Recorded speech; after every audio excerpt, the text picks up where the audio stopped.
ਤੁਸੀਂ ਬੰਦ ਦੇ ਏਰੀਏ ਦੇ ਪਾਰਲੇ ਪਾਸੇ ਸਰਚ ਕੀਤੀ।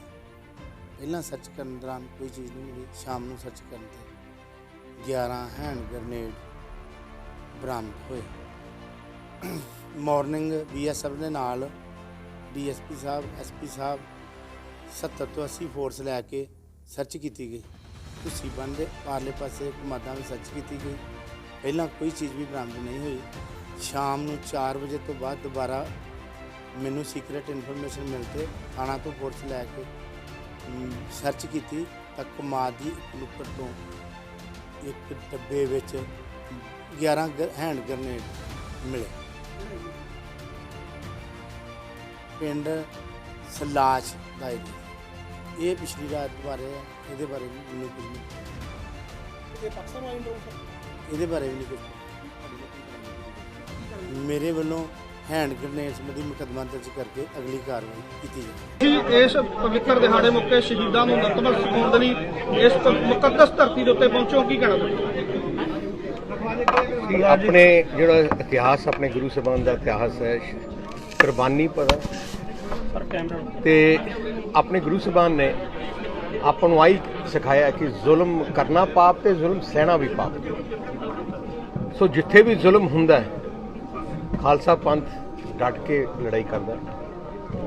ਜਿਵੇਂ ਅੱਜ ਕੱਲ੍ਹ ਕਿਸਾਨਾਂ ਤੇ ਜ਼ੁਲਮ ਹੋ ਰਿਹਾ, ਸੈਂਟਰ ਦੀ ਸਰਕਾਰ ਦੇਸ਼ ਦੇ ਕਿਸਾਨਾਂ ਤੇ ਜ਼ੁਲਮ ਕਰ ਰਹੀ ਹੈ। ਜਿਹੜੇ ਕਾਨੂੰਨ ਕਿਸਾਨ ਨਹੀਂ ਚਾਹੁੰਦੇ ਉਹ ਥੋਪਣ ਦੀ ਕੋਸ਼ਿਸ਼ ਕਰ ਰਹੀ ਹੈ, ਥੋਪ ਦਿੱਤੇ ਹੈ। ਅਫਸੋਸ ਇਸ ਗੱਲ ਦਾ ਹੈ ਕਿ 3 ਮਹੀਨੇ ਹੋ ਗਏ ਸੰਘਰਸ਼ ਚੱਲਦੇ ਨੂੰ। ਸੈਂਟਰ ਦੀ ਸਰਕਾਰ ਖਾਸ ਕਰਕੇ ਮੋਦੀ ਸਾਹਿਬ ਨੂੰ ਕੋਈ ਪਰਵਾਹ ਨਹੀਂ ਤੇ ਕੋਈ ਫਿਕਰ ਨਹੀਂ। ਦੇਖੋ 40 ਲੋਕਾਂ ਨੇ ਆਪਣੀਆਂ ਜਾਨਾਂ ਕੁਰਬਾਨ ਕਰ ਦਿੱਤੀਆਂ, ਮਹਾਂਪੁਰਖਾਂ ਨੇ ਵੀ ਆਪਣੀ ਜਾਨਾਂ ਦੇ ਦਿੱਤੀਆਂ, ਪਰ ਹਰ ਵਾਰ ਇੱਕੋ ਇੱਕ ਡਰਾਮਾ ਕਿ ਜੇ ਅਸੀਂ ਤੁਹਾਨੂੰ ਨੈਗੋਸੀਏਸ਼ਨ ਤੇ ਆਓ। ਆ ਜਿਹੜੀ ਚਾਲ ਇਹਨਾਂ ਦੀ ਹਰ ਵਾਰ ਬੁਲਾਉਣਾ ਤੇ ਉਹਦੇ ਬਾਅਦ ਫਿਰ ਤੋਂ ਜ਼ੀਰੋ ਤੋਂ ਸ਼ੁਰੂ ਕਰਨਾ। ਆ ਬੇਸਿਕਲੀ ਚਾਲ ਹੈ ਕਿ ਲੋਕਾਂ ਕਿਵੇਂ ਨਾ ਕਿਵੇਂ ਪਬਲਿਕ ਦਿਖਾਈਏ ਕਿ ਅਸੀਂ ਗੱਲ ਕਰਨਾ ਚਾਹੁੰਦੇ ਹਾਂ ਪਰ ਕਿਸਾਨ ਨਹੀਂ ਚਾਹੁੰਦੇ। ਆ ਇੱਕ ਇੰਪ੍ਰੈਸ਼ਨ ਦੇਣਾ ਚਾਹੁੰਦੀ ਹੈ ਸੈਂਟਰ ਦੀ ਸਰਕਾਰ। ਦੇਖੋ 4 ਵਾਰ ਕਿਸਾਨ ਜਥੇਬੰਦੀਆਂ ਨੇ, ਸਾਰੇ ਕਿਸਾਨਾਂ ਨੇ ਤਾਂ ਇੱਕ ਸਿੱਧੀ ਸੌਖੀ ਗੱਲ ਕਹੀ ਹੈ ਕਿ ਕਾਨੂੰਨ ਸਾਨੂੰ ਨਹੀਂ ਚਾਹੀਦੇ ਤੇ ਕਾਨੂੰਨ ਵਾਪਸ ਹੋਣੇ ਚਾਹੀਦੇ ਆ। ਸੋ ਇਹਦੇ 'ਚ ਕੋਈ ਗੱਲ ਕਰਨ ਦੀ ਕੀ ਲੋੜ? ਦੇਸ਼ ਦੇ ਪ੍ਰਧਾਨ ਮੰਤਰੀ ਨੂੰ ਇਮੀਡੀਏਟਲੀ ਕਰ ਦੇਣਾ ਚਾਹੀਦਾ। ਆ ਡੈਮੋਕ੍ਰੈਟਿਕ ਦੇਸ਼ ਹੈ, ਜਨਤਾ ਫੈਸਲਾ ਕਰਦੀ ਹੈ ਕਿ ਕਿਹੜਾ ਦੇਸ਼ ਦਾ ਪ੍ਰਧਾਨ ਮੰਤਰੀ ਬਣੇ, ਮੁੱਖ ਮੰਤਰੀ ਬਣੇ। ਪਰ ਜੇ ਪ੍ਰਧਾਨ ਮੰਤਰੀ ਨੂੰ ਜਨਤਾ ਨੇ ਬਣਾਇਆ, ਇਹਦਾ ਮਤਲਬ ਨਹੀਂ ਹੈ ਕਿ ਹੁਣ ਪ੍ਰਧਾਨ ਮੰਤਰੀ ਦੇਸ਼ ਦੇ ਲੋਕਾਂ ਦੀ ਆਵਾਜ਼ ਨਾ ਸੁਣੇ।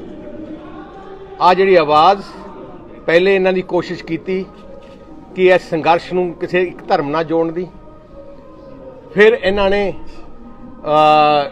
ਉੱਥੇ ਕਾਮਯਾਬ ਨਹੀਂ ਹੋਏ, ਫਿਰ ਇਸ ਨੂੰ ਸ਼ੋਅ ਕਰਨ ਦੀ ਕੋਸ਼ਿਸ਼ ਕੀਤੀ ਕਿ ਇਹਦੇ 'ਚ ਖਾਲਿਸਤਾਨ ਦੇ ਐਲੀਮੈਂਟ ਵਿੱਚ ਪੜ ਗਏ ਆ।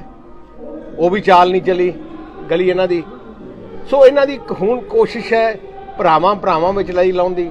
ਸੋ ਇਹ ਜਿਹੀਆਂ ਚਾਲਾਂ ਆ ਸਾਰੇ ਸਮੁੱਚੇ ਦੇਸ਼ ਦੇ ਕੋਨੇ ਤੋਂ ਆ ਕਿਸਾਨਾਂ ਦੀ ਲੜਾਈ ਹੈ, ਅੰਨਦਾਤਾ ਦੀ ਲੜਾਈ ਹੈ। ਜਿਸ ਅੰਨਦਾਤਾ ਨੇ ਦੇਸ਼ ਨੂੰ ਜੋ ਆਪਾਂ ਖਾ ਰਹੇ ਹਾਂ, ਰੋਜ਼ ਖਾਂਦੇ ਹਾਂ, ਆ ਉਹੀ ਅੰਨਦਾਤਾ ਪੈਦਾ ਕਰਦਾ। ਸੁਖਬੀਰ ਜੀ, ਕੀ ਲੱਗਦਾ ਵੀ ਜਿਸ ਤਰੀਕੇ ਦੇ ਨਾਲ ਨਰਿੰਦਰ ਤੋਮਰ ਫਿਰ ਤੋਂ ਕਹਿ ਰਹੇ ਨੇ ਗੱਲਬਾਤ ਕੀਤੀ ਜਾਵੇਗੀ ਕਿਸਾਨਾਂ ਦੇ ਨਾਲ, ਔਰ ਦੂਜੇ ਪਾਸੇ ED ਦੀਆਂ ਰੇਡਾਂ, ਕਿਸਾਨ ਜਥੇਬੰਦੀਆਂ ਨੂੰ ਇਹ ਕਹਿਣਾ ਵੀ ਕੇਂਦਰ ਸਰਕਾਰ ਜਿਹੜਾ ਕੇਂਦਰ ਦੀ ਏਜੰਸੀਆਂ ਹਿਸਾਬ ਮੰਗ ਰਹੀਆਂ ਨੇ। ਮੈਂ ਸੈਂਟਰ ਦੀ ਸਰਕਾਰ ਨੂੰ ਕਹਿਣਾ ਚਾਹਣਾ ਹੈ, ਕਿਸਾਨ ਕਿਸੇ ਤੋਂ ਡਰਨ ਵਾਲੇ ਨਹੀਂ, ਨਾ ਆੜਤੀਆ ਭਾਈਚਾਰਾ ਡਰਨ ਵਾਲਾ ਹੈ। ਤੁਸੀਂ ਆਪਣੇ ਤਾਕਤ ਦੇ ਸਿਰ ਤੇ ਤੁਸੀਂ ਆ ਸੰਘਰਸ਼ ਨੂੰ ਕਮਜ਼ੋਰ ਨਹੀਂ ਕਰ ਸਕਦੇ। ਜਿੰਨਾ ਤੁਸੀਂ ਜ਼ੁਲਮ ਕਰੋਗੇ ਉਨਾ ਹੀ ਤਕੜੇ ਹੋ ਕੇ ਸੰਘਰਸ਼ ਵਧੂਗਾ। ਦੇਖੋ ਇਹਨਾਂ ਨੇ ਹਰਿਆਣੇ ਦੀ ਸਰਕਾਰ ਨੇ ਲਾਠੀਆਂ ਨਾਲ, ਪਾਣੀ ਦੀ ਬਰਛਾੜਾਂ ਨਾਲ, ਵੱਡੇ ਬੁਲਡੋਜ਼ਰ ਲਾ ਕੇ ਰੋਕਣ ਦੀ ਕੋਸ਼ਿਸ਼ ਕੀਤੀ। ਦੇਖੋ ਬਹਾਦਰ ਕਿਸਾਨਾਂ ਨੇ ਸਾਰਾ ਕੁਝ ਹੀ ਤੋੜ ਕੇ ਪਹੁੰਚ ਗਏ। ਆ ਰੇਡਾਂ ਰੂਡਾਂ ਮੈਂ ਕਹਿੰਦਾ ਬਹੁਤ ਗਲਤ ਡਾਇਰੈਕਸ਼ਨ ਤੇ ਸੈਂਟਰ ਸਰਕਾਰ ਚੱਲ ਰਹੀ ਹੈ। ਮੈਂ ਚੇਤਾਵਨੀ ਵੀ ਦੇਣਾ ਚਾਹੁੰਦਾ ਕਿ ਆ ਜਿਹੜੇ ਇਹਨਾਂ ਨੇ ਕੀਤੇ ਆ ਹੁਣ ਰੇਡ ਪਾਉਣੀ ਤੇ ਅਜਾ ਕੰਮ ਕਰਨ ਸ਼ੁਰੂ ਕੀਤਾ ਹੈ, ਝੂਠੇ ਕੇਸ ਬਣਾਉਣ ਦੀ ਕੋਸ਼ਿਸ਼ ਤੁਸੀਂ ਕਰੋਗੇ, ਸੈਂਟਰ ਦੀ ਸਰਕਾਰ ਨੂੰ ਮੈਂ ਬੇਨਤੀ ਕਰਨਾ ਚਾਹੁੰਦਾ, ਤੁਹਾਨੂੰ ਇੱਕ ਹੋਰ ਵੱਡੇ ਸੰਘਰਸ਼ ਦਾ ਸਾਹਮਣਾ ਕਰਨਾ ਪੈਣਾ। ਸੁਖਬੀਰ ਜੀ, ਐਸਵਾਈਐਲ ਦਾ ਮੁੱਦਾ ਇੱਕ ਵਾਰ ਫਿਰ ਸ਼ੁਰੂ ਹੋ ਗਿਆ। ਐਸਵਾਈਐਲ ਦਾ ਮੁੱਦਾ ਹਰਿਆਣੇ ਨੇ ਇੱਕ ਵਾਰ ਫਿਰ ਸ਼ੁਰੂ ਕਰਤਾ। ਕਿਸਾਨ ਉਸ ਟਾਈਮ ਦੇ ਉੱਤੇ ਸ਼ੁਰੂ ਹੋਇਆ ਜਦੋਂ ਹਰਿਆਣਾ ਪੰਜਾਬ ਇਕੱਠਾ ਹੋ ਗਿਆ। ਐਸਵਾਈਐਲ ਦਾ ਮੁੱਦਾ ਹਰਿਆਣੇ ਨੇ ਨਹੀਂ ਸ਼ੁਰੂ ਕੀਤਾ, ਉਹ ਹਰਿਆਣੇ ਦੀ ਬੀਜੇਪੀ ਸਰਕਾਰ ਨੇ ਅੰਦੋਲਨ ਨੂੰ ਕਮਜ਼ੋਰ ਕਰਨ ਵਾਸਤੇ, ਭਰਾਵਾਂ ਨੂੰ ਪਾੜਨ ਵਾਸਤੇ ਆ ਕੀਤਾ। ਕੋਈ ਉਹਨੇ ਮਨ 'ਚ ਕੋਈ ਅੰਦੋਲਨ ਐਸਵਾਈਐਲ ਦੀ ਇਸ਼ੂ ਨਹੀਂ ਹੈ, ਉਹਦਾ ਕੋਰਟ ਚੱਲ ਰਿਹਾ ਹੈ।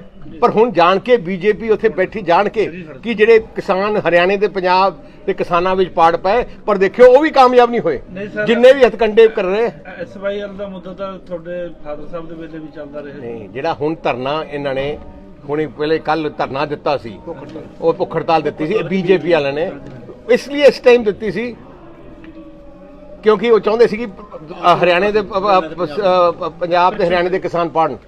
ਪਰ ਫਿਰ ਵੀ ਜਿੰਨੇ ਵੀ ਹੱਥਕੰਡੇ ਬਣਾਉਣਗੇ ਉਹਨੇ ਕਮਜ਼ੋਰ ਨਹੀਂ ਹੋਊਗਾ, ਹੋਰ ਤਗੜਾ ਸੰਘਰਸ਼ ਹੋਊਗਾ। ਵੀਰ ਜੀ, ਪਟਿਆਲਾ ਦੇ ਵਿੱਚ ਈਟੀਟੀ ਟੀਚਰਾਂ ਨੂੰ ਰਾਤ ਰੱਖਿਆ ਗਿਆ, ਉਹਨਾਂ ਦੇ ਤਸ਼ੱਦਦ ਕੀਤਾ ਕਿ ਪੁਲਿਸ ਨੇ ਕੀ? ਦੇਖੋ, ਅੱਜ ਪੰਜਾਬ ਸਰਕਾਰ ਨਹੀਂ ਹੈ, 4 ਸਾਲ ਹੋ ਗਏ ਕੈਪਟਨ ਅਮਰਿੰਦਰ ਸਿੰਘ ਨੂੰ ਮੁੱਖ ਮੰਤਰੀ ਬਣੇ, 4 ਸਾਲਾਂ 'ਚ ਹੀ ਨਹੀਂ ਆਪਣੇ ਘਰੋਂ ਨਿਕਲਿਆ। ਜਿਹੜਾ ਮੁੱਖ ਮੰਤਰੀ ਘਰੋਂ ਨਿਕਲਦਾ, ਜਿਹੜਾ ਮਿਲਦਾ ਹੀ ਨਹੀਂ। ਸਾਹਿਬ ਪ੍ਰਕਾਸ਼ ਸਿੰਘ ਜੀ ਬਾਦਲ ਜੋ ਮੁੱਖ ਮੰਤਰੀ ਸੀ, ਕੋਈ ਵੀ ਮੁਲਾਜ਼ਮ ਵਰਗ ਜੇ ਕੋਈ ਤਕਲੀਫ ਹੁੰਦੀ ਸੀ ਉਸੇ ਟਾਈਮ ਉਹ ਬੁਲਾ ਲੈਂਦੇ ਸੀ, ਉਹਨਾਂ ਨਾਲ ਗੱਲ ਕਰਦੇ ਸੀ। ਆ ਵੀ ਕੈਪਟਨ ਵੀ ਮੋਦੀ ਸਾਹਿਬ ਵਾਂਗੂ ਉਹੀ ਜ਼ਿੱਦ ਤੇ ਆਇਆ ਪਿਆ ਕਿ ਨਾ ਮੈਂ ਗੱਲਣਾ ਹੈ, ਨਾ ਮੈਂ ਮਿਲਣਾ ਹੈ। ਤੁਸੀਂ ਦੇਖਿਆ ਹੋਣਾ ਇੱਕ ਵਾਰ ਵੀ ਕਿਸੇ ਵੀ ਜਥੇਬੰਦੀ ਜਿਨ੍ਹਾਂ ਨੇ ਸੰਘਰਸ਼ ਕੀਤਾ ਪੰਜਾਬ 'ਚ, ਭਾਵੇਂ ਈਟੀਟੀ ਟੀਚਰ ਹੋ, ਭਾਵੇਂ ਹੋਰ ਕੋਈ ਮੁਲਾਜ਼ਮ ਹੋਣ, ਇੱਕ ਵੀ ਮੁਲਾਜ਼ਮ ਜਥੇਬੰਦੀ ਨੂੰ 4 ਸਾਲਾਂ 'ਚ ਨਹੀਂ ਮਿਲਿਆ ਕੈਪਟਨ। ਕੱਲਾ ਇੱਕੋ ਕੰਮ ਕੀਤਾ, ਉਹਨਾਂ ਦੇ ਡਾਂਗਾ ਮਾਰੀਆਂ, ਉਹਨਾਂ ਦੇ ਕੇਸ ਕੀਤੇ, ਜਿਵੇਂ ਮੋਦੀ ਸਾਹਿਬ ਕਰ ਰਹੇ ਉੱਥੇ ਆਪਣੇ ਕਿਸਾਨਾਂ ਦੇ। ਤੁਹਾਡੇ ਵੱਲੋਂ ਪੰਜਾਬ ਤੋਂ ਅਸਤੀਫਾ ਦੇਣ ਤੋਂ ਬਾਅਦ ਵੀ ਇੱਕ ਉਹਨਾਂ ਨੂੰ ਦਿੱਤਾ ਗਿਆ ਸੀ, ਸੰਕੇਤ ਦਿੱਤਾ ਗਿਆ ਸੀ ਜਿਹੜਾ ਕਿਸਾਨੀ ਦਾ ਬਿੱਲ ਬਣਾਇਆ ਗਿਆ ਉਸ ਤੁਸੀਂ ਉਹਦੇ ਵਿਰੋਧ ਦੇ ਵਿੱਚੋਂ, ਪਰ ਕੇਂਦਰ ਸਰਕਾਰ ਇਹ ਕਿਹੜੇ ਪ੍ਰੈਸ਼ਰ ਦੇ ਵਿੱਚ ਆ ਜਿਹੜਾ ਉਹ ਵਾਪਸ ਨਹੀਂ ਲੈ ਰਹੀ? ਕਿਉਂਕਿ ਜਦੋਂ ਉਹਨਾਂ ਨੇ ਬਣਾਉਣਾ ਸੀ ਉਦੋਂ ਤਾਂ ਇੱਕ ਰਾਤ ਦੇ ਵਿੱਚ ਉਹਨਾਂ ਨੇ ਸੈਸ਼ਨ ਬੁਲਾ ਕੇ ਬਣਾ ਦਿੱਤਾ ਗਿਆ, ਜਦੋਂ ਹੁਣ ਇੰਨੇ ਲੱਖ ਉੱਥੇ ਬੰਦੇ ਬੈਠੇ ਨੇ, ਉਹਨਾਂ ਦੀ ਕਿਉਂ ਨਹੀਂ ਗੱਲ ਸੁਣੀ ਜਾ ਰਹੀ? ਤੁਹਾਨੂੰ ਕਿਸੇ ਦਾ ਪ੍ਰੈਸ਼ਰ ਆ ਉਹਦੇ ਉੱਤੇ? ਕਿਹਦਾ ਪ੍ਰੈਸ਼ਰ? ਸੈਂਟਰ ਦੇ ਉੱਤੇ ਕਿਹਦਾ ਪ੍ਰੈਸ਼ਰ? ਕਿਹਦਾ ਪ੍ਰੈਸ਼ਰ? ਮੋਦੀ ਸਰਕਾਰ ਦਾ ਪ੍ਰੈਸ਼ਰ ਹੈ ਕਿਸੇ ਦਾ? ਉਹ ਆ ਤਾਂ ਮੋਦੀ ਸਾਹਿਬ ਦੀ ਆਪਣੀ ਜਿੱਦ ਹੈ। ਮੈਂ ਤੁਹਾਨੂੰ ਅੱਜ ਦੱਸਦਾ, ਬੀਜੇਪੀ ਦੇ ਕਈ ਐਮਪੀ ਜਿਹੜੇ ਖਾਸ ਕਰਕੇ ਕਿਸਾਨੀ ਨਾਲ ਸੰਬੰਧ ਹੈ, ਮੇਰੇ ਨਾਲ ਉਹਨਾਂ ਦੀ ਗੱਲ ਹੋਈ ਹੈ, ਉਹ ਵੀ ਬੜੇ ਦੁਖੀ ਹੈ। ਮੈਂ ਜਦੋਂ ਅਸੀਂ ਪਾਰਲੀਮੈਂਟ ਵਿੱਚ ਜਦੋਂ ਮੈਂ ਹਰਸਿਮਰਤ ਕੌਰ ਬਾਦਲ ਦਾ ਅਸਤੀਫਾ ਅਸੀਂ ਅਨਾਉਂਸ ਕੀਤਾ ਸੀ, ਜਦੋਂ ਬੋਲਿਆ ਸੀ, ਤੇ ਸਭ ਤੋਂ ਵੱਧ ਵਧਾਈਆਂ ਬੋਲਣ ਤੋਂ ਬਾਅਦ ਜੋ ਬੈਠਾ ਤੇ ਬੀਜੇਪੀ ਦੇ ਐਮਪੀ, ਉੱਤਰ ਪ੍ਰਦੇਸ਼ ਦੇ ਐਮਪੀ ਸੀ, ਜਿਨ੍ਹਾਂ ਨੇ ਮੈਨੂੰ ਆ ਕੇ ਵਧਾਈ ਦਿੱਤੀ ਕਿ ਤੂੰ ਬਹੁਤ ਵਧੀਆ ਫੈਸਲਾ ਕੀਤਾ। ਬੇਸਿਕਲੀ ਗੱਲ ਹੈ ਹੁਣ ਬੀਜੇਪੀ ਪਾਰਟੀ ਵਿੱਚ ਵੀ ਆਵਾਜ਼ ਉੱਤੇ ਨਹੀਂ ਜਾ ਸਕਦੀ, ਇਹ ਜੀ ਹਾਲਾਤ ਹੈ ਜੀ। ਹਰਜੀਤ ਗਰੇਵਾਲ ਦਾ ਜਿੱਦਾਂ ਦੇ ਬਿਆਨ, ਤੇ ਅਸੀਂ ਚਾਹੁੰਦੇ ਹਾਂ ਕਿ ਇਮੀਡੀਏਟਲੀ ਐਮਰਜੈਂਸੀ ਪਾਰਲੀਮੈਂਟ ਸੈਸ਼ਨ ਬਣਾਇਆ ਜਾਏ। ਦੁੱਖ ਇਸ ਗੱਲ ਦਾ ਹੈ ਕਿ ਜਿਹੜਾ ਸੈਸ਼ਨ ਵਿੰਟਰ ਹੋਣਾ ਸੀ ਉਹ ਵੀ ਉਹਨਾਂ ਨੇ ਨਹੀਂ ਕੀਤਾ। ਜਦੋਂ ਕੋਵਿਡ ਪੂਰੀ ਪੀਕ ਤੇ ਸੀ ਉਦੋਂ ਤੋਂ ਸੈਸ਼ਨ ਕਰ ਲਿਆ। ਹੁਣ ਜਦੋਂ ਲੋੜ ਸੀ ਸੈਸ਼ਨ ਦੀ, ਜਦੋਂ ਲੋੜ ਸੀ ਸੈਸ਼ਨ ਹੋਣਾ ਸੀ, ਕਿਸਾਨ ਦੇ ਇਸ਼ੂ ਬਹੁਤ ਦੇਸ਼ ਵਿੱਚ ਕਿਸਾਨਾਂ ਦਾ ਇਸ਼ੂ ਬਹੁਤ ਇੰਪੋਰਟੈਂਟ ਹੈ, ਉਦੋਂ ਜਾਣ ਕੇ ਉਹਨਾਂ ਨੇ ਅੱਗੇ ਕਰਤਾ। ਆ ਵੀ ਜਿੱਦਾਂ ਉਹਨਾਂ ਦੀ ਕਿ ਅਸੀਂ ਨਾ ਉਹ ਜਨਤਾ ਨੂੰ ਫੇਸ ਕਰ ਸਕਦੇ ਆ, ਨਾ ਪਾਰਲੀਮੈਂਟ ਨੂੰ ਫੇਸ ਕਰਨਾ ਚਾਹੁੰਦੇ। ਜਿਸ ਤਰ੍ਹਾਂ ਦੇ ਐਮਪੀ ਬੈਠੇ ਨੇ ਜੰਤਰ ਮੰਤਰ ਦੇ ਉੱਤੇ, ਆਏ ਦਿਨ ਕੰਟਰੋਵਰਸ਼ੀਅਲ ਜਿਹੜੇ ਬਿਆਨ ਜਿਹੜੇ ਆ ਉਹ ਸਾਹਮਣੇ ਆ ਰਹੇ ਨੇ, ਕੀ ਕਹਿਣਾ ਤੁਹਾਡਾ ਉੱਤੇ? ਮੈਂ ਉਹਨੂੰ ਬਿੱਟੂ ਸਾਹਿਬ ਨੂੰ ਬੇਨਤੀ ਕਰਨਾ ਚਾਹੁੰਦਾ ਕਿ ਰੋਜ਼ ਕੋਈ ਨਾ ਕੋਈ ਗੱਲਾਂ ਉਲਟ ਸੁਲਟ ਬੋਲੀ ਜਾਣਾ ਸ਼ੋਭਾ ਨਹੀਂ ਦਿੰਦਾ। ਤੁਸੀਂ ਹਰ ਚੀਜ਼ ਨੂੰ ਆਪਣੇ ਆਪ ਨੂੰ ਐ ਸਮਝਦੇ ਕਿ ਇਕੱਲਾ ਤੁਸੀਂ ਹੋ ਸਾਰਾ ਕੁਝ। ਕੀ ਲੱਗਦਾ ਇਹ ਗੱਲਾਂ ਕਿਸਾਨੀ ਜਿਹੜੇ ਹਿੱਤ ਨੇ, ਕਿਸਾਨਾਂ ਦੀ ਜਿਹੜਾ ਅੰਦੋਲਨ ਨੂੰ ਕਮਜ਼ੋਰ ਨਹੀਂ ਕਰਨਗੀਆਂ? ਜਿਸ ਤਰ੍ਹਾਂ ਦੀ ਮੈਂ ਇਹਦੇ ਚ ਮੈਂ ਪੈਣਾ ਨਹੀਂ ਚਾਹੁੰਦਾ। ਸੁਖਬੀਰ ਜੀ, ਦੇਸ਼ ਭਰ ਦੇ ਕਿਸਾਨ ਜਿਹੜੇ ਹੈਗੇ ਦਿੱਲੀ ਦੇ ਬਾਰਡਰਾਂ ਉੱਤੇ ਲੜ ਰਹੇ ਨੇ ਕਿਸਾਨੀ ਦੀ ਲੜਾਈ। ਪ੍ਰਧਾਨ ਮੰਤਰੀ ਗੁਜਰਾਤ ਦੇ ਵਿੱਚ ਜਾ ਕੇ ਕਿਸਾਨਾਂ ਨਾਲ ਕਹਿੰਦੇ ਕਿਸਾਨ ਸਹਿਮਤ ਆ, ਕਿਵੇਂ ਦੇਖਦੇ? ਉਹ ਵੀ ਡਰਾਮਾ, ਆਪਣੇ ਬੰਦੇ 4-5 ਬੁਲਾ ਕੇ ਉਹਨਾਂ, ਜੇ ਪ੍ਰਧਾਨ ਮੰਤਰੀ ਉੱਥੇ ਜਾ ਕੇ ਕਿਸਾਨ ਨੂੰ ਮਿਲ ਸਕਦਾ ਗੁਜਰਾਤ ਨੂੰ, ਤੇ ਉਹਦੇ ਘਰ ਦੇ ਸਾਹਮਣੇ ਜਿਹੜੇ ਕਿਸਾਨ ਬੈਠੇ ਉਹਨਾਂ ਨੂੰ ਕਿਉਂ ਨਹੀਂ ਮਿਲ ਸਕਦਾ? ਭਵਿੱਖ ਦੇ ਵਿੱਚ ਮਤਲਬ ਕਿਆ ਸੋਚਦੇ ਵੀ ਇਹ ਕਾਨੂੰਨ ਵਾਪਸ ਹੋ ਜੂ ਜਾਂ ਨਹੀਂ? ਸੀ ਹੋਣਾ ਕਰਨਾ ਪੈਣਾ ਨੂੰ ਕਿੰਨੀ ਦੇਰ ਰੋਕ ਲੈਣਗੇ? 10 ਦਿਨ, ਮਹੀਨਾ, 1.5 ਮਹੀਨਾ, 2 ਮਹੀਨੇ, ਜਿੰਨੀ ਦੇਰ ਰੋਕਣਗੇ ਉਨੇ ਤੇਜ਼ ਸੰਘਰਸ਼ ਹੋਊਗਾ।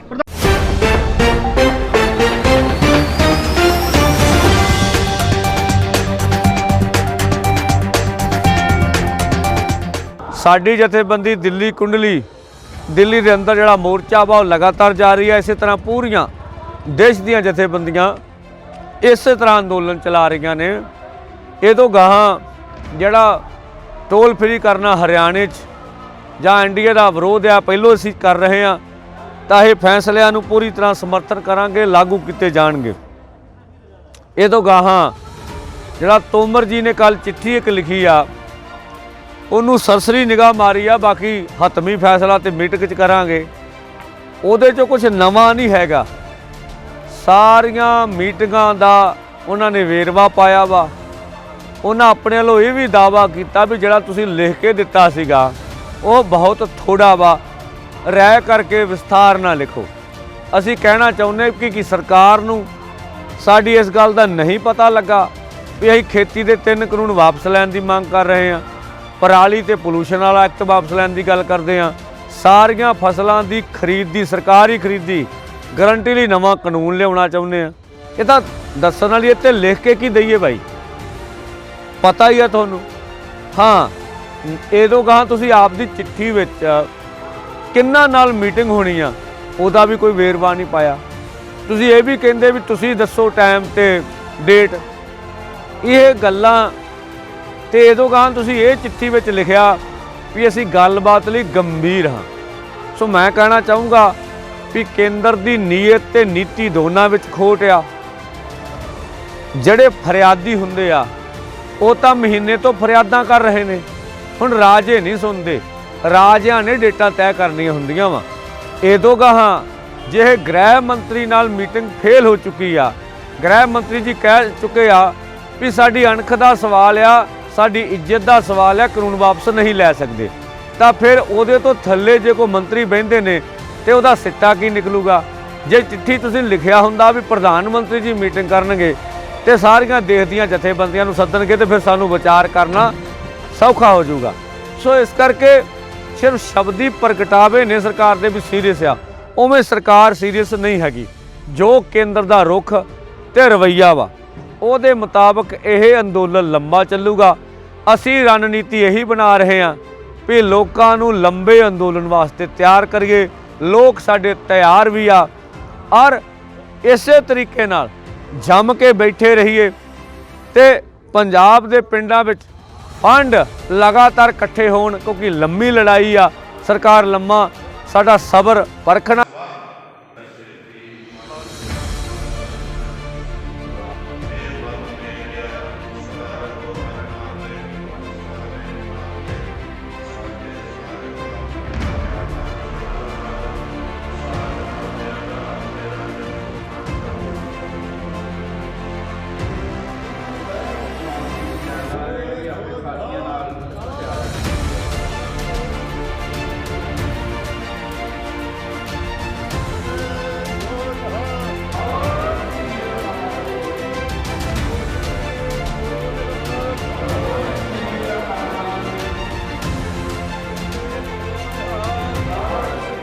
ਸ਼ਰਧਾਂਜਲੀ ਸਮਾਗਮ ਦੇਖੋ, ਜਿਹੜਾ ਕਾਲੇ ਕਾਨੂੰਨਾਂ ਦੇ ਖਿਲਾਫ ਪਿਛਲੇ 3.5 ਮਹੀਨਿਆਂ ਤੋਂ ਸੰਘਰਸ਼ ਚੱਲ ਰਿਹਾ, ਉਹਦੇ ਵਿੱਚ ਰੇਲਵੇ ਟਰੈਕਾਂ ਤੇ, ਰੇਲਵੇ ਪਲੇਟਫਾਰਮਾਂ ਤੇ ਔਰ ਜੋ ਦਿੱਲੀ ਹੁਣ ਸੰਘਰਸ਼ ਚੱਲ ਰਿਹਾ ਇਹਦੇ ਵਿੱਚ 50 ਤੋਂ ਵੱਧ ਕਿਸਾਨ ਸ਼ਹੀਦ ਹੋਏ ਨੇ। ਉਹਨਾਂ ਸਾਰਿਆਂ ਦੀ ਆਤਮਿਕ ਸ਼ਾਂਤੀ, ਪਰਿਵਾਰਾਂ ਦੀ ਚੜ੍ਹਦੀ ਕਲਾ ਵਾਸਤੇ ਜਿਹੜਾ ਇਹ ਸਮਾਗਮ ਕਰਵਾਏ ਗਏ ਨੇ।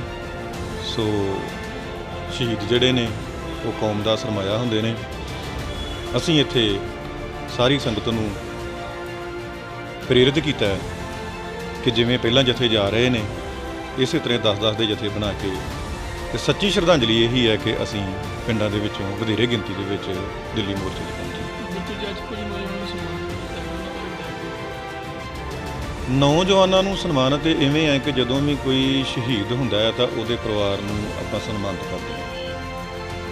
ਇਹ ਜਿਹੜੇ ਨੌਜਵਾਨ ਨੇ ਇਹ ਵੀ ਜਿਸ ਟਾਈਮ ਬੈਰੀਕੇਡ ਤੋੜੇ ਸੀਗੇ ਸ਼ੰਭੂ, ਇਹਨਾਂ ਨੇ ਵੀ ਜਾਨ ਜਿਹੜੀ ਹੈ ਉਹ ਤਲੀ ਤੇ ਰੱਖੀ ਸੀ। ਇਕੱਲੇ ਇਹੀ ਨਹੀਂ ਕਹਿਣ ਤੋਂ ਭਾਵ ਜਿਹੜੇ ਪਹਿਲੇ ਦਿਨ 26 ਤਰੀਕ ਨੂੰ ਗਏ ਸੀਗੇ ਉਹ ਸਾਰੇ ਹੀ ਮਰਨ ਨੂੰ ਤਿਆਰ ਸਨ ਕਿ ਦੂਸਰੀ ਸਟੇਟ ਗਵਰਨਮੈਂਟ ਵੀ ਜਿਹੜੀ ਹੈ ਉਹ ਬੀਜੇਪੀ ਦੀ ਹੋਵੇ ਉੱਥੇ, ਤਾਂ ਉੱਥੋਂ ਲੰਘਣਾ ਕੋਈ ਸੌਖਾ ਨਹੀਂ ਸੀ।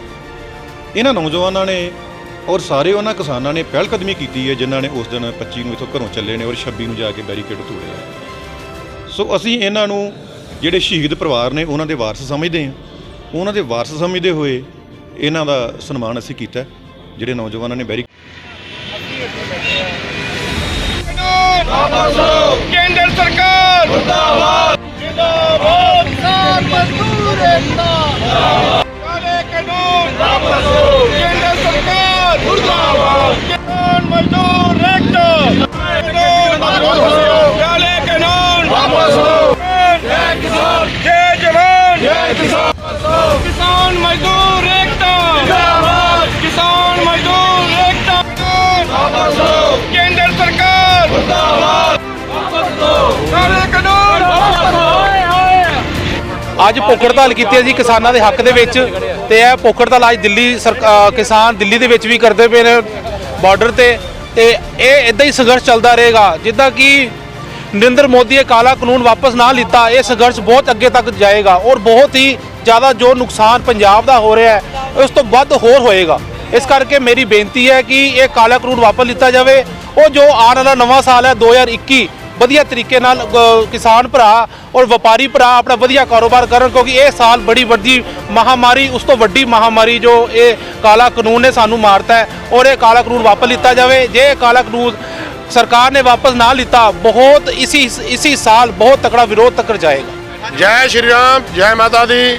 ਅਸੀਂ ਅੱਜ ਸਾਰੇ ਭਰਾ ਇੱਥੇ ਇਕੱਠੇ ਹੋਏ ਆ ਕਿਉਂਕਿ ਪ੍ਰਧਾਨ ਮੰਤਰੀ ਸ਼੍ਰੀ ਨਰਿੰਦਰ ਮੋਦੀ ਜੀ ਦਾ ਇਕੱਲਾ ਹੀ ਕਾਲਾ ਕਾਨੂੰਨ ਆ ਜਿਹੜਾ ਬਣਾਇਆ ਹੋਇਆ, ਬਾਕੀ ਤਾਂ ਚਲੋ ਜਿਹੜੇ ਹੈਗੇ ਹੀ ਆ ਉਹਨਾਂ ਦੇ ਖਿਲਾਫ ਅੱਜ ਪ੍ਰੋਟੈਸਟ ਕਰ ਰਹੇ ਆ। ਪਹਿਲਾਂ ਸਾਡੇ ਕਿਸਾਨ ਭਰਾ ਬੈਠੇ ਸੀਗੇ ਪੰਜਾਬ ਵਿੱਚ, ਉਸ ਤੋਂ ਬਾਅਦ ਦਿੱਲੀ ਵਿੱਚ ਬੈਠੇ ਲਗਾਤਾਰ ਬੈਠੇ ਹੋਏ ਆ। ਉਹਨਾਂ ਨੂੰ ਕੋਈ ਠੰਡ ਦੀ ਪਰਵਾਹ ਨਹੀਂ, ਪਰ ਮੋਦੀ ਜੀ ਦੇ ਕੰਨ ਤੇ ਜੂੰ ਨਹੀਂ ਸਰਕਦੀ। ਮੈਂ ਮੋਦੀ ਜੀ ਨੂੰ ਪੁੱਛਣਾ ਚਾਹੁੰਦਾ ਤੁਹਾਡੇ ਅੱਛੇ ਦਿਨ ਕਿੱਥੇ ਨੇ? ਜਿਹੜਾ 15 ਲੱਖ ਰੁਪਇਆ ਕਿੱਥੇ ਆ ਜਿਹੜਾ ਤੁਸੀਂ ਸਾਰਿਆਂ ਨੂੰ ਵਾਅਦਾ ਕੀਤਾ ਸੀ? ਕਿਉਂਕਿ ਮੈਂ ਪ੍ਰਧਾਨ ਮੰਤਰੀ ਸ਼੍ਰੀ ਨਰਿੰਦਰ ਮੋਦੀ ਜੀ ਦੀ ਜੁੱਤੀ ਵਿੱਚ ਪਾਣੀ ਪੀਣਾ ਵਾ ਜੇ ਤੁਸੀਂ 15 ਲੱਖ ਰੁਪਏ ਸਾਰੇ ਵੋਟਰਾਂ ਨੂੰ ਦੇ ਦਿਓਗੇ ਤਾਂ। ਕਿਉਂਕਿ ਪ੍ਰਧਾਨ ਮੰਤਰੀ ਜੀ ਤੁਸੀਂ ਝੂਠ ਦੇ ਝੂਠ ਬੋਲਦੇ ਹੋ। ਤੁਸੀਂ ਆਪਣੀ ਬੀਜੇਪੀ ਦੀ ਮਿੱਟੀ ਪ੍ਰੀਤ ਕਰਾਤੀ ਪੰਜਾਬ ਵਿੱਚ, ਪੂਰੇ ਹਿੰਦੁਸਤਾਨ ਵਿੱਚ। ਬੀਜੇਪੀ ਤੁਹਾਡੀ ਇੱਕ ਵੀ ਵੋਟ ਨਹੀਂ ਲੈ ਕੇ ਜਾਊਗੀ ਪੰਜਾਬ ਵਿੱਚ। ਉਹ ਕਿਉਂ? ਬੀਜੇਪੀ ਜਿਹੜੀ ਮਾੜੇ ਮੋਟੇ ਚੰਗੇ ਕੰਮ ਕਰਦੀ ਸੀ ਉਹ ਤੁਸੀਂ ਬਿਲਕੁਲ ਹੀ ਪੰਜਾਬ ਵਿੱਚੋਂ ਖਤਮ ਕਰਤੀ। ਜਿਹੜੀਆਂ 3 4 5 ਸੀਟਾਂ ਕੇ ਆਉਂਦੀਆਂ ਸੀ ਉਹ ਹੁਣ ਬਿਲਕੁਲ ਨਹੀਂ ਤੁਹਾਨੂੰ ਮਿਲੂ ਸਿਰਫ 0 ਤੇ 0। ਪ੍ਰਧਾਨ ਮੰਤਰੀ ਨਰਿੰਦਰ ਮੋਦੀ ਨੂੰ ਮੈਂ ਦੁਬਾਰਾ ਤੋਂ ਫਿਰ ਅਪੀਲ ਕਰਦਾ ਵਾਂ ਅਗਰ ਤੁਸੀਂ ਕਾਲੇ ਕਾਨੂੰਨ ਵਾਪਸ ਨਾ ਲਏ ਜਾਂ ਮਾਨਯੋਗ ਸੁਪਰੀਮ ਕੋਰਟ ਦਾ ਹੁਕਮ ਨਾ ਮੰਨਿਆ, ਸਸਪੈਂਡ ਨਾ ਕੀਤਾ, ਮੈਂ ਆਪਣੇ ਨੂੰ ਤੇਲ ਪਾ ਕੇ ਮਾਰ ਜੂੰਗਾ। ਮੈਂ ਆਪਣੇ ਤੇਲ ਪਾ ਲੂੰਗਾ, ਪੈਟਰੋਲ ਪਾ ਕੇ ਮਰ ਜੂੰਗਾ। ਕਿਉਂਕਿ ਪਹਿਲਾਂ ਵੀ ਸਾਡੇ ਬਾਬਾ ਰਾਮ ਸਿੰਘ ਜੀ ਉਹ ਵੀ ਸ਼ਹੀਦੀ ਪਾ ਗਏ ਨੇ। ਬਾਬਾ ਰਾਮ ਸਿੰਘ ਜੀ। ਰਾਜਕੁਮਾਰ ਜੀ, कृषि मंत्री तोमर ने किसानों को सदा पत्र लेके एक चिट्ठी भेजी है, की कहोगे? भैया ये केंद्र की सरकार चिढ़ा रही है किसानों को, धमका रही है, डरा रही है। जो उनका सहयोग करेगा वो कहते हैं कि उनको देशद्रोही कहेंगे, उनको गद्दार कहेंगे और आड़तियों के ऊपर जैसे हमले किए जा रहे हैं, इनकम टैक्स से छापे मारे जा रहे हैं, उनको डराने की कोशिश की जा रही है। भैया अगर आपने किसानों से बात करनी है तो आपको चाहिए कि उनको बुला करके टाइम फिक्स करके बात करें। आप कहते हैं कि हमने चिट्ठी भेज दी है, किसान डिसाइड कर ले, अगर उन्होंने सोच करके मानना है तो ठीक है, नहीं तो मीटिंग नहीं करेंगे। ये धमकी है, डरावा है और किसान डरने वाले नहीं है। पंजाब के लोग और पूरे देश के किसान एक साथ हैं और एक साथ लड़ेंगे, एक साथ जिएंगे, एक साथ मरेंगे। प्रेम नगर रोज गार्डन के नाल लगती सी, ये सरकारी जगह सी, कारपोरेशन की जगह वा, मलकीती कारपोरेशन की आ। इत्थे बड़े पुराने नजायज़ कब्जे किए हुए सी, 20-25 साल पुराने ने। इन्हों साल तो हो गया प्रोसैस चलता पे सी, जगह खाली करने कहा गया सीगा। नोटिस भी बकायदा दिते गए ने, चस्बे भी किए गए ने। इत्थे इस जगह ते मर्यादा भी कराई गई सी, पर एक लोग खाली नहीं सी कर रहे। अज असीं पूरी पुलिस की सहायता के नाल चारे जोनां दा स्टाफ हाजिर होया वा। इत्थे पूरी कार्रवाई आरंभ दी गई आ। आउण दे अगे किसी का नुकसान नहीं कर रहे। इन्हों सवेरे 9 बजे तो लैके 11 बजे तक का टाइम दे दिता गया सीगा, समान आदि कढ़न जो भी हैगा। ਜਿਹੜੇ ਜਿਹੜੇ कमरे खाली हो गए आ सारे तकरीबन 80% खाली कर चुके हैं। ਜਿਹੜੇ खाली हो गए उन्होंने कार्रवाई आरंभ दी गई आ, डैमोलेशन चल रही है जी। ਜਿਹੜੇ ਉਹ ਲੋਕਾਂ ਦੇ ਵਸਨੀਕ ਨੇ ਉਹ ਕਹਿੰਦੇ ਨੇ ਅਸੀਂ ਸੁੱਤੇ ਪਏ ਸੀਗੇ, ਉਸ ਸਮੇਂ ਇਹਨਾਂ ਨੇ ਸੁੱਤੇ ਆਏ 9 ਵਜੇ ਜੀ, 9:15 ਤਾਂ ਆਏ, 9 ਤੋਂ ਬਾਅਦ ਆਏ ਅਸੀਂ। ਸੁੱਤੇ ਵੇ ਤਾਂ ਹੈ ਨਹੀਂ ਵੀ ਅਸੀਂ 4 ਵਜੇ ਆ ਗਏ, ਕਿਸੇ ਦੱਸਿਆ ਗਲਤ ਗੱਲ ਆ। ਪੂਰਾ 9 ਵਜੇ ਆ ਕੇ ਪਹਿਲਾਂ ਪੁਲਿਸ ਦੀ ਸਹਾਇਤਾ ਨਾਲ ਕੱਲੇ ਦੇ ਘਰ ਜਾ ਕੇ ਉਹਨਾਂ ਨੂੰ ਟਾਈਮ ਦਿੱਤਾ ਗਿਆ। 11 ਵਜੇ ਤੋਂ ਬਾਅਦ ਕਾਰਵਾਈ ਚਾਲੂ ਹੋਈ ਆ। ਸਰ ਕੋਈ ਨੋਟਿਸ ਨਹੀਂ ਸਾਨੂੰ, ਕੋਈ ਨੋਟਿਸ ਹੈਗਾ, ਸਾਰਾ ਕੁਝ ਹੈਗੀ, ਫਾਈਲ ਸਾਡੇ ਕੋਲ ਹੈਗੀ, ਇਹ ਨੋਟਿਸ ਵੀ ਦਿੱਤੇ ਆ, ਸਾਰਾ ਕੁਝ ਕਾਰਵਾਈ ਕੀਤੀ, ਮੁਨਿਆਦੀ ਵੀ ਕਰਾਈ ਹੋਈ ਇਸ ਜਗ੍ਹਾ ਤੇ। ਸਰ ਕਿੰਨੇ ਪਰਿਵਾਰ ਰਹਿੰਦੇ ਜੀ ਇੱਥੇ? ਇਹ 70 ਦੇ ਨੇੜੇ ਤੇੜੇ ਹੈਗੀ। ਤੇ ਹੁਣ ਉਹਨਾਂ ਦਾ ਕਹਿਣਾ ਵੀ ਅਸੀਂ ਕਿੱਥੇ ਜਾਵਾਂਗੇ, ਸਾਡੀ ਵੀ ਆਵਾਜ਼ ਸੁਣੀ ਜਾਵੇ। ਇਹ ਤਾਂ ਹੁਣ ਉਹ ਸੀਨੀਅਰ ਅਧਿਕਾਰੀ ਫੈਸਲਾ ਕਰਨਗੇ ਜੀ ਕੀ ਕਰਨਾ ਉਹਨਾਂ ਦਾ। ਹਲੇ ਫਿਲਹਾਲ ਤੁਸੀਂ ਕਾਰਵਾਈ ਅੰਜਾਮ ਕਰਤਾ ਹੈ। ਹਾਂ, ਅਸੀਂ ਤਾਂ ਇਹਨਾਂ ਨੂੰ 1 ਸਾਲ ਤੋਂ ਵੀ ਉੱਤੇ ਹੋ ਗਿਆ, ਇਹਨਾਂ ਨੂੰ ਜਗ੍ਹਾ ਖਾਲੀ ਕਰਨ ਲਈ ਕਹਿ ਰਹੇ ਹਾਂ, ਪਰ ਨਹੀਂ ਹੋ ਰਹੀ ਸੀ, ਫਿਰ ਅੱਜ ਕਾਰਵਾਈ ਰੰਭ ਦਿੱਤੀ ਗਈ। ਬੇਸਿਕ ਪਾਲਿਸੀਜ਼ ਹੁੰਦੀਆਂ ਐਜੂਕੇਸ਼ਨ ਔਰ ਹੈਲਥ। ਤੁਸੀਂ ਦੋਵੇਂ ਸਰਕਾਰਾਂ ਦੀ ਕਾਰਗੁਜ਼ਾਰੀ ਦੇਖੀ ਹੈ, ਕਾਂਗਰਸ ਦੀ ਵੀ ਔਰ ਅਕਾਲੀ ਪਾਰਟੀ ਦੀ ਵੀ। ਜਦੋਂ ਕਿਸੇ ਚੀਜ਼ ਨੂੰ ਫੇਲ ਕਰਨਾ ਹੁੰਦਾ ਨਾ, ਉਹਨਾਂ ਇੰਸਟੀਟਿਊਸ਼ਨਸ ਨੂੰ ਖਤਮ ਕੀਤਾ ਜਾਂਦਾ ਔਰ ਤਾਂ ਹੀ ਪ੍ਰਾਈਵੇਟ ਇੰਸਟੀਚਿਊਟ ਕਾਇਮ ਹੁੰਦੇ ਆ। ਜਿਸ ਤਰ੍ਹਾਂ ਕਿ ਹੁਣ ਕਾਰਪੋਰੇਟ ਘਰਾਣਿਆਂ ਨੂੰ ਖੜਾ ਕਰਨਾ ਵਾ ਤੇ ਮੰਡੀ ਖਤਮ ਕੀਤੀ ਜਾ ਰਹੀ ਆ ਕਿ ਜਿੱਥੇ ਮਰਜ਼ੀ ਸਮਾਨ ਵੇਚ ਲਓ, ਕਿੱਥੇ ਵੇਚ ਲਓ, ਕਿਸੇ ਨੂੰ ਨਹੀਂ ਪਤਾ। ਅੱਜ ਤੁਸੀਂ ਦੇਖੋਗਾ ਕਿ ਕੇਜਰੀਵਾਲ ਦਾ ਜਿਹੜਾ ਬਜਟ ਹੈਗਾ ਨਾ, ਇਹਨਾਂ 2 ਚੀਜ਼ਾਂ ਉੱਤੇ ਸਭ ਤੋਂ ਵਧੀਆ ਬਜਟ ਹੈਗਾ, ਜਿਸ ਕਰਕੇ ਸਾਨੂੰ ਇਹ ਜਿਹੜੀ ਚੀਜ਼ ਚੰਗੀ ਲੱਗੀ ਕਿ ਜਦੋਂ ਅਸੀਂ ਫ੍ਰੀ ਐਜੂਕੇਸ਼ਨ ਜਾਂ ਸਸਤੀ ਐਜੂਕੇਸ਼ਨ ਅਸੀਂ ਆਪਣੇ ਬੱਚਿਆਂ ਨੂੰ ਪ੍ਰੋਵਾਈਡ ਕਰਾਂਗੇ, ਅਸੀਂ ਆਪਣੇ ਸਿਟੀਜ਼ਨ ਨੂੰ ਇੱਕ ਅੱਛੀ ਹੈਲਥ ਪ੍ਰੋਵਾਈਡ ਕਰਾਂਗੇ, ਉਹਨਾਂ ਨੂੰ ਇੱਕ ਅੱਛਾ ਮਾਹੌਲ ਕ੍ਰੀਏਟ ਕਰਕੇ ਦੇਵਾਂਗੇ, ਤੇ ਕੀ ਲੋੜ ਹੈ ਕਿ ਉਹਨਾਂ ਨੂੰ ਬਾਹਰ ਜਾਣ ਦੀ। ਤੁਸੀਂ ਹਰ ਰੋਜ਼ ਲੋਹਾ ਦੇਖੋ ਕਿੰਨਾ ਵੱਧ ਗਿਆ, ਪਲਾਸਟਿਕ ਦਾ ਸਮਾਨ ਦੇਖੋ, ਕੋਈ ਆਈਟਮ ਦਾ ਇੱਕ ਤੁਸੀਂ ਨਾਂ ਲੈ ਕੇ ਦੇਖੋਗਾ ਵੀ ਕਿਹੜੀ ਆਈਟਮ ਅੱਜ ਸਸਤੀ ਹੈਗੀ ਆ, ਜਿਹੜੀ ਇਹ ਪਿਛਲੇ 2-3 ਮਹੀਨਿਆਂ ਦੇ ਵਿੱਚ ਘੱਟੋ ਘੱਟ 30 ਤੋਂ 40% ਚੀਜ਼ਾਂ ਦੇ ਰੇਟ ਵੱਧ ਗਏ ਆ, ਕਈ ਚੀਜ਼ਾਂ ਦੇ ਰੇਟ 50% ਤੋਂ ਉੱਪਰ ਵੱਧ ਗਏ ਆ, ਪਰ ਸਰਕਾਰ ਇਹਦੇ ਬਾਰੇ ਕੋਈ ਜਵਾਬ ਦੇ ਕੋਈ ਨਹੀਂ।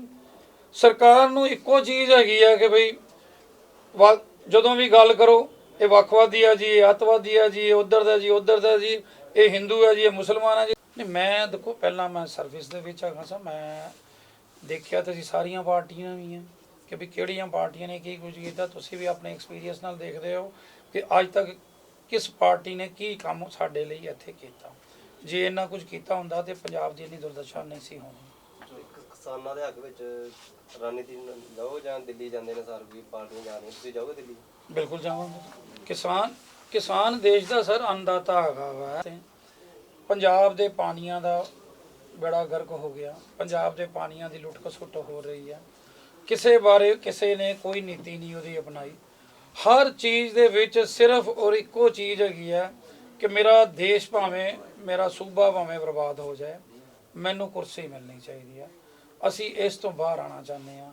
ਅਸੀਂ ਇਹ ਚਾਹੁੰਦੇ ਹਾਂ ਕਿ ਆਪਣੇ ਸੂਬੇ ਨੂੰ ਬਚਾਈਏ, ਆਪਣੇ ਸੂਬੇ ਨੂੰ ਉਹਦੇ ਬਣਦੇ ਹੱਕ ਮਿਲੀਏ। ਵਰਕਿੰਗ ਸਾਰਿਆਂ ਨੇ ਦੇਖ ਰਹੇ ਇਹਨਾਂ ਦੀ ਜਿਸ ਤਰੀਕੇ ਕੰਮ ਕਰ ਰਹੇ ਨੇ, ਔਰ ਸਾਡੇ ਇੱਥੇ ਵੀ ਬਦਲਾਵ ਦੀ ਬਹੁਤ ਜ਼ਰੂਰਤ ਹੈ, ਔਰ ਉਹ ਬਦਲਾਵ 1 ਦੇ ਜਾਂ 2 ਜਾਂ 4 ਦੇ ਕੀਤੇ ਨਹੀਂ ਆਣਾ, ਤੁਹਾਡੇ ਸਾਰਿਆਂ ਦੇ ਯੋਗਦਾਨ ਦੇ ਨਾਲ ਆਣਾ। ਔਰ ਮੈਂ ਇਹ ਕਹਿਣਾ ਚਾਹੁੰਦਾ ਕਿ ਅਸੀਂ ਸਾਰੇ ਉੱਠ ਕੇ ਇਸ ਬਦਲਾਵ ਦੇ ਵਿੱਚ ਸ਼ਿਰਕਤ ਕਰੀਏ ਤੇ ਆਪਣਾ ਯੋਗਦਾਨ ਪਾਈਏ। ਤੇ 7 ਪੋਹ ਨੂੰ ਸਰਵੰਸਦਾਨੀ ਦਸ਼ਮੇਸ਼ ਪਿਤਾ ਸਾਹਿਬ ਸ੍ਰੀ ਗੁਰੂ ਗੋਬਿੰਦ ਸਿੰਘ ਜੀ ਮਹਾਰਾਜ ਨੇ ਸਦੀਆਂ ਤੋਂ ਲਤਾੜੇ ਜਾ ਰਹੇ, ਕੁਚਲੇ ਜਾ ਰਹੇ ਲੋਕਾਂ ਦੀ ਖਾਤਰ ਅਨੇਕਾਂ ਜੰਗਾਂ ਲੜੀਆਂ ਤੇ ਅੰਤਲੀ ਲੜਾਈ ਜੋ ਹੈ ਉਹ ਅਨੰਦਪੁਰ ਸਾਹਿਬ ਦੀ 20 ਤੇ 21 ਦਸੰਬਰ ਦੀ ਰਾਤ ਨੂੰ ਸੰਨ 1704 ਵਿੱਚ ਅਨੰਦਪੁਰ ਸਾਹਿਬ ਦਾ ਕਿਲ੍ਹਾ ਵੀ ਛੱਡਣਾ ਪਿਆ ਤੇ ਇਹ ਕਿਲ੍ਹਾ ਛੱਡ ਕੇ ਸਤਿਗੁਰੂ ਜੀ ਰੋਪੜ ਵੱਲ ਵਧੇ ਹਨ। ਸਰਸਾ ਦਾ ਸਾਕਾ ਵਰਤਿਆ, ਉਸ ਤੋਂ ਬਾਅਦ ਪਾਰ ਕਰਕੇ ਰੋਪੜ ਵਿਖੇ ਵੀ ਲੜਾਈ ਹੋਈ। ਬਾਹਮਣ ਮਾਜਰਾ, ਬੂਰ ਮਾਜਰਾ ਤੋਂ ਹੁੰਦੇ ਹੋਏ ਚਮਕੌਰ ਦੀ ਗੜੀ, ਅੱਗੇ ਮਾਛੀਵਾੜਾ ਤੇ ਮਾਛੀਵਾੜੇ ਤੋਂ ਲੈ ਕੇ ਮੁਕਤਸਰ ਤੱਕ ਦਾ ਬੜਾ ਲੰਬਾ ਇਤਿਹਾਸ ਹੈ ਜਿਹਦੇ ਤੇ ਸਤਿਗੁਰੂ ਜੀ ਚੱਲੇ। ਸੋ ਉਸ ਯਾਦ ਨੂੰ ਮਨਾਉਂਦਿਆਂ ਹੋਇਆਂ ਅਨੰਦਪੁਰ ਸਾਹਿਬ ਦਾ ਕਿਲ੍ਹਾ ਛੱਡਣ ਵਾਲੀ ਰਾਤ ਬਾਬਾ ਜੋਰਾ ਸਿੰਘ ਜੀ ਲੱਖਾ ਵੱਲੋਂ 26ਵਾਂ ਇਹ ਨਗਰ ਕੀਰਤਨ ਪ੍ਰਾਰੰਭ ਕੀਤਾ ਗਿਆ, ਜੋ ਅਨੰਦਪੁਰ ਸਾਹਿਬ ਦੀ ਪਾਵਨ ਧਰਤੀ ਤੇ ਚੱਲ ਕੇ ਗੋਬਿੰਦ ਮਾਰਗ ਜਿਹੜਾ ਪੰਜਾਬ ਸਰਕਾਰ ਨੇ ਗੁਰੂ ਗੋਬਿੰਦ ਸਿੰਘ ਮਾਰਗ ਬਣਾਇਆ ਸੀ, ਉਹਦੇ ਰਸਤੇ ਚਲਦਿਆਂ ਇੱਕ ਪੜਾਅ ਰਾਏਕੋਟ ਸਾਬੋ ਕੀ ਤਲਵੰਡੀ ਤੱਕ ਸੰਪੂਰਨ ਹੋਵੇਗਾ। ਉਸ ਤੋਂ ਬਾਅਦ ਅੱਗੇ ਫੇਰ ਹਜੂਰ ਸਾਹਿਬ ਤੱਕ ਬਾਬਾ ਜੀ ਇਹ ਲੈ ਕੇ ਜਾਂਦੇ ਨੇ। ਸੋ ਸਤਿਗੁਰੂ ਜੀ ਦੀ ਅਪਾਰ ਬਖਸ਼ਿਸ਼ ਦੇ ਨਾਲ ਅੱਜ ਦਾ ਇਹ ਨਗਰ ਕੀਰਤਨ ਠਾਠਾ ਮਾਰਦਾ ਹੋਇਆ ਸੰਗਤਾਂ ਦਾ ਇਕੱਠ ਉਸ ਯਾਦ ਨੂੰ ਤਾਜ਼ਾ ਕਰਵਾ ਰਿਹਾ ਹੈ। ਇਸ ਹਫ਼ਤੇ ਦੇ ਵਿੱਚ 20 ਤੋਂ ਲੈ ਕੇ 27 ਦਸੰਬਰ ਤੱਕ ਦਸ਼ਮੇਸ਼ ਪਿਤਾ ਦਾ ਸਾਰਾ ਸਰਬੰਸ ਕੁਰਬਾਨ ਹੋ ਗਿਆ ਸੀ ਤੇ ਉਹਨੂੰ ਯਾਦ ਨੂੰ ਤਾਜ਼ਾ ਕਰਨ ਲਈ ਅਨੰਦਪੁਰ ਸਾਹਿਬ ਦੀ ਪਾਵਨ ਧਰਤੀ ਤੇ ਪਿਛਲੇ 26 ਸਾਲ ਤੋਂ ਚੱਲਿਆ ਹੋਇਆ ਇਹ ਨਗਰ ਕੀਰਤਨ ਅੱਜ ਵੀ ਸਤਿਗੁਰੂ ਦੀ ਕਿਰਪਾ ਨਾਲ ਜਾ ਰਿਹਾ। ਸੰਗਤਾਂ ਬੜੇ ਪਿਆਰ ਉਤਸ਼ਾਹ ਤੇ ਬੜੇ ਬੇਰਹਿਮੀ ਢੰਗ ਦੇ ਨਾਲ ਇਸ ਸਾਕੇ ਨੂੰ ਮਨਾਉਂਦੀਆਂ ਹਨ। ਸੋ ਇਹ ਨਗਰ ਕੀਰਤਨ ਤਖਤ ਸਾਹਿਬ ਤੋਂ ਪ੍ਰਾਰੰਭ ਕੀਤਾ ਜਾ ਰਿਹਾ। ਵਾਹਿਗੁਰੂ ਜੀ ਕਾ ਖਾਲਸਾ, ਵਾਹਿਗੁਰੂ ਜੀ ਕੀ ਫਤਿਹ। ਖਬਰਾਂ ਨਾਲ ਜੁੜੇ ਰਹੋ ਦਿਨ ਰਾਤ ਸਿਰਫ ਪੰਜਾਬ ਵਾਇਰ ਨਿਊਜ਼ ਦੇ ਨਾਲ।